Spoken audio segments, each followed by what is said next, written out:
qui doit répondre aux soucis d'abord et avant tout de la population sur son lieu de vie. On vient de parler de gouvernance, il y a des multistructures. Aujourd'hui, quand on parle de la défense et qu'on parle du Grand Paris, forcément on parle de la défense. Oui, bien Parce sûr. que c'est le poumon économique de la région. Quel est votre regard que vous portez sur ce Grand Paris qui arrive, notamment en termes de métropole? C'est une nouvelle gouvernance qui arrive également? Bien sûr, et c'est inquiétant d'ailleurs. Alors l'inquiétude ne doit pas paralyser, mais ça demande de la réflexion et ça demande à se préoccuper de ce qui se fait et ne pas laisser faire les choses toutes seules. Pourquoi? Parce que la démarche de métropole, elle est souhaitable.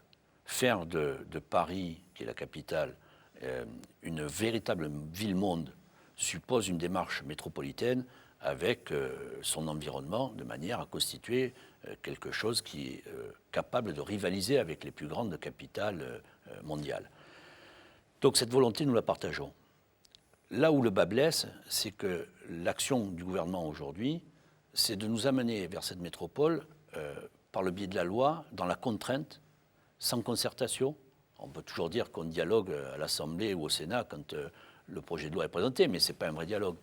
Or, toute la démarche de coopération intercommunale, et notamment ce qu'on a fait pour les agglomérations, les communautés d'agglomération, c'est une démarche partagée, voulue dans un échange entre responsables pour définir un projet commun.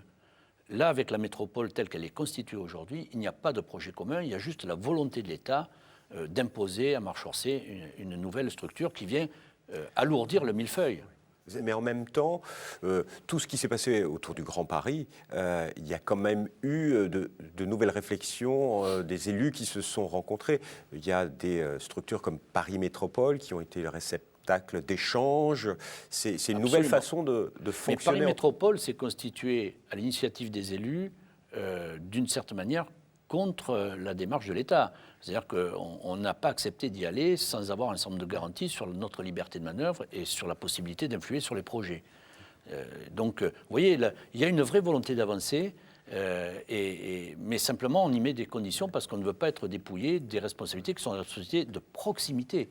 Vous voyez, moi, la question que je me pose, c'est comment on pilote, pour reprendre la nouvelle structure, la métropole du Grand Paris, une structure qui va regrouper 126 maires, qui va être représentée en Assemblée générale par 500 élus.